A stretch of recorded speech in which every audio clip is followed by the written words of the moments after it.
أما بعد فأعوذ بالله السميع العليم من الشيطان الرجيم من همزه ونفخه ونفثه. قابل سخت احترام بھائی اور بزرگوں، مومن انسان کو اللہ تبارک و تعالی نے کچھ ایسے خزانے عطا فرمائے ہوئے ہیں کہ بعض اوقات زندگی پر ہمیں پتہ ہی نہیں چلتا کہ ہمارے پاس ایک بہت بڑی دولت موجود ہے۔ میرا بات کرنے کا مقصد یہ ہے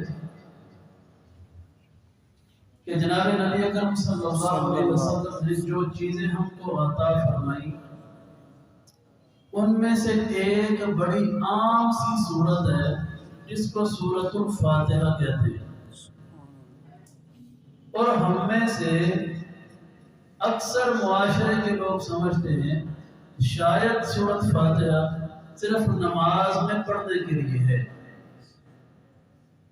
جبکہ نبی مکرم صلی اللہ علیہ وسلم آپ کو اللہ تبارک و تعالی نے سورۃ فاتحہ کی فضیلت بتانے کے لیے، حدیث میں آتا ہے کہ جبرائیل امین علیہ السلام نبی علیہ السلام کے پاس بیٹھے ہوئے تھے، تو یوں اچانک سے آواز آئی کس طرح دڑم سے کوئی چیز گرتی ہے یا کسی بڑے بھاری مرکب دروازے کو کھولا جاتا ہے۔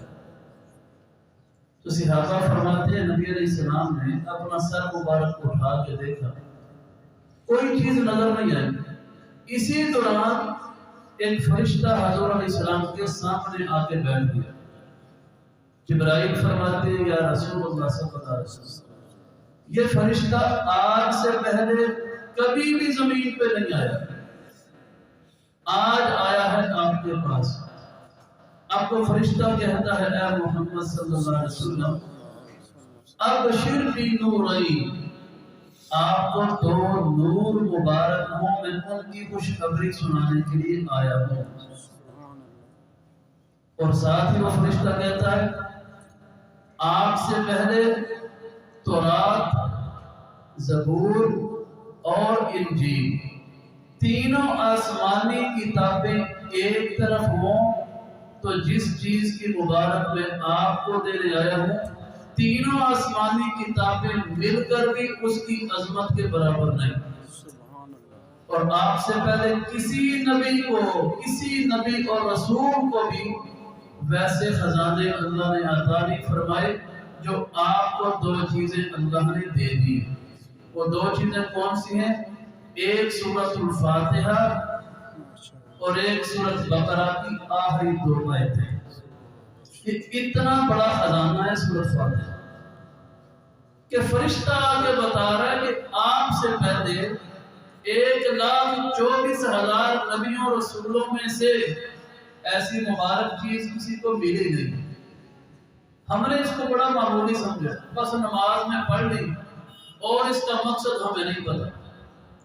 صحابہ کرام رضوان اللہ علیہم اجمعین کا ایک گروہ جاتا ہے سفر پہ، راستے میں ایک بستی آ رہی، انہوں نے صحابہ نے کہا کہ بستی والوں ہم مسافر آدمی ہیں، کچھ کھانے پینے کے لیے دے دو۔ وہ کہتے ہیں چلو بھاگو، ہمارے پاس کھانے پینے کے لیے کچھ نہیں۔ صحابہ وہاں سے پلٹے۔ اب انتظام دیکھیں اللہ کیسے کیسے کروا دیتا ہے۔ صحابہ پلٹے، اسی بستی کے سردار کو سانپ نے ڈنگ مار دیا۔ اب آنن فانن سردار نیچے گرا، وہ جناب اس کی طبیعت بگڑ گئی۔ وہ کہتے ہیں یار وہ ابھی جو لوگ آئے تھے نا ان کے چہرے بڑے نورانی تھے، ان کے پاس ہو سکتا ہے کوئی ایسا دم ہو جس سے ہمارا سردار بچ گئے۔ اگلی بات سنانے سے پہلے عرض کرتا چلوں جدید دور ہے، آج ہمارے معاشرے کو جتنی بیماریاں لاحق ہے نا ان میں سے ایک روحانی بیماری یہ ہے، ہم سائنس کی بات کو جلدی مان لیتے ہیں، دین کی بات کو دیر سے مانتے ہیں۔ یہ بھی ایک بیماری ہے روحانی۔ ہمیں ڈاکٹر کہے گا نا یہ ہے، ہم جلدی مان جائیں گے۔ ڈاکٹر کہے گا اس گولی میں شفا ہے، ہم نے یقین کر لینا۔ نبی علیہ السلام کہیں گے نا اس میں شفا ہے، ہمیں یقین نہیں ٹھہرنا۔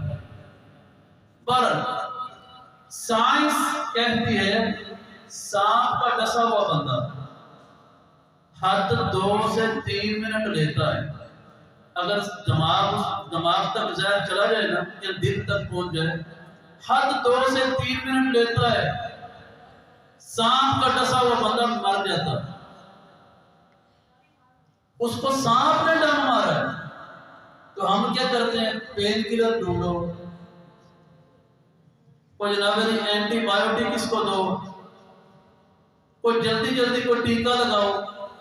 ادھر کوئی پین کلر نہیں، کوئی ٹیکا نہیں، کوئی زہر کے سائیڈ افیکٹ سے بچانے کے لیے دوائی کوئی نہیں، ابتدائی طبی امداد کوئی نہیں. وہ کہتے ہیں انہیں کو بلاؤ نورانی چہرے والوں. تو حضرت ابو سعید رضی اللہ عنہ فرماتے ہیں میں چلا گیا، سردار کو دیکھا حالت بگڑی ہے، تڑپ رہا ہے. کہتے ہیں میں نے پاس بیٹھ کے 7 مرتبہ سورۃ فاتحہ پڑھی، صرف 7 مرتبہ. سائنس کہتی ہے 2 سے 3 منٹ میں سانپ کا ڈسا مر جاتا ہے. اور میرے بھائیوں ایمان کی بات ہے، سانپ کا زہر بھی اتنی جلدی اثر نہیں دکھاتا، پڑھنے والا ہو سے اتنی جلدی رب کا کلام اثر دکھاتا ہے. وہ سامنے گرا پڑا ہے تو صحابی نے 7 مرتبہ سورۃ فاتحہ پڑھی، نہ اینٹی بایوٹک، نہ پین کلر، نہ کچھ اور. وہی سردار جو تڑپ رہا تھا اٹھ کے بیٹھ گیا، باتیں کرنے لگا. وہ بڑے حیران ہوئے. وہی جو پہلے کہہ رہے تھے کوئی چیز نہیں کھانے پینے کو ہم نے دینی، اب سردار نے کہا وہ ان لوگوں کی سب کی مہمان نوازی کرو، ان کو سب سے پہلے گرم دودھ پیش کرو پیاروں. گرم دودھ بھی پیش کیا گیا، تواضع بھی کی گئی.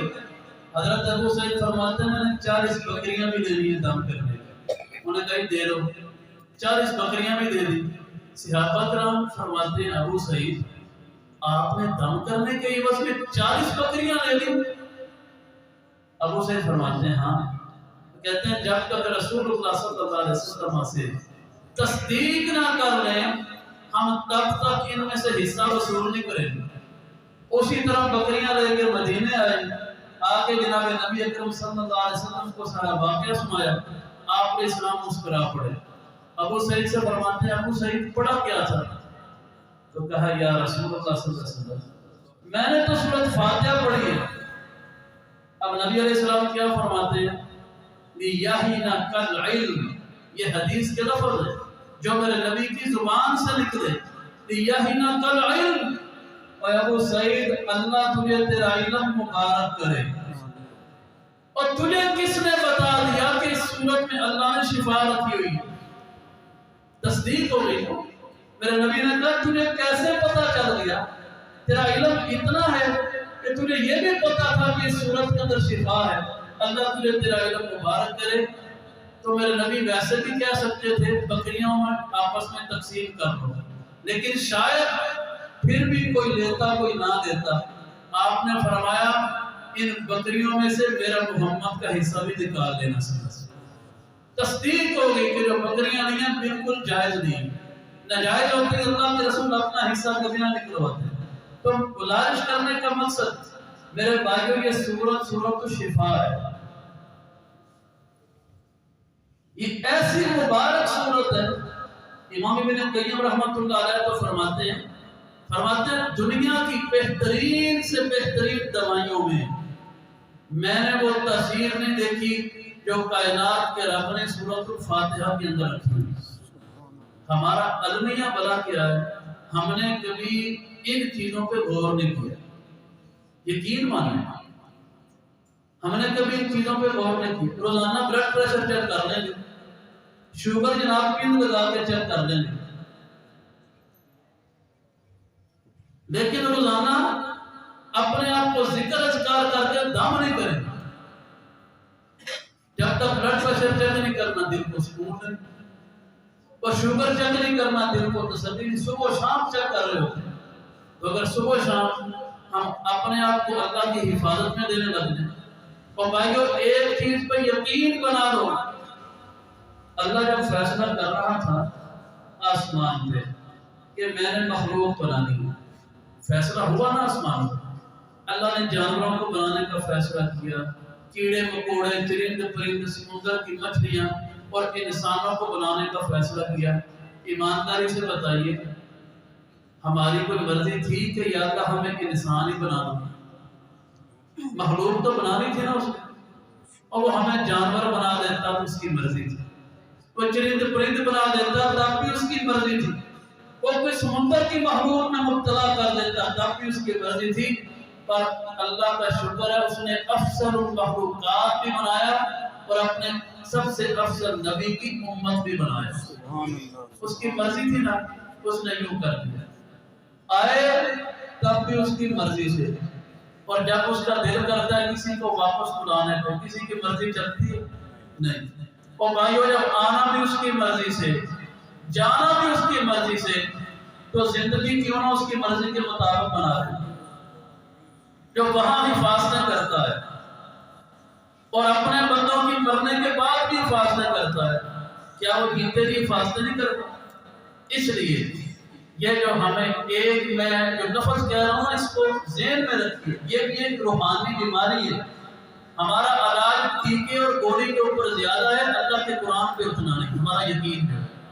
اس کو میرے بھائیوں اپنائیے۔ سورت فاتحہ جس کو ہمارے نبی نے کہا یہ سورت تو شفا ہے، یہ شفا ہے، اللہ نے لوگوں کے لیے بنائی۔ ہمارا چونکہ لوگوں سے میل جول ہوتا ہے، میں آخری بات سنا کے بات کو مکمل کرتا ہوں۔ بڑے بڑے پڑھائیاں کرنے والے لوگ جو جن نکالتے ہیں، لوگوں کے روحانی امراض کا علاج کرتے ہیں، تو ان سے کئی بار ڈسکس ہوتی ہے۔ تو ایک دن ایک سفر میں تھے، میرے ساتھ کچھ ایسے لوگ بیٹھے ہوئے تھے گاڑی میں جو جن وغیرہ نکالنے کا کام کرتے ہیں۔ میں نے پوچھا یار، نبی علیہ السلام نے اس سورت کی بڑی فضیلت بیان کی ہے، آپ لوگ جن نکالنے کے لیے بڑا قرآن مجید پڑھتے ہیں، کبھی سورت کوئی پڑھ لی، کبھی کوئی پڑھ لی، کبھی کوئی آیت پڑھی، کبھی کوئی پڑھی، کبھی سورت فاتحہ کی تفسیر بھی دیکھی ہے۔ اب ان کے لفظ کیا تھے؟ وہ فرماتے ہیں کہ قرآن تو سارے ہی اللہ کا ہے، لیکن جہاں پورا قرآن پڑھنے سے بھی بات نہ بنے، سورت فاتحہ ایسی ہے اس کو پڑھنے سے اللہ بڑے سے بڑا مسئلہ حل کر دیتا۔ اور بھائیوں، اپنی زندگی کی روٹین بنا لیجیے، روزانہ ہر بندہ 7 مرتبہ سورت فاتحہ پڑھ کے اپنے اوپر، اپنے بیوی بچوں پھونک مار دیا جائے۔ باقی حفاظت اس مالا کے اختیار میں۔ اللہ ہمیں روحانی جسمانی بیماریوں، تکلیفوں، پریشانیوں سے اپنی پناہ میں رکھے۔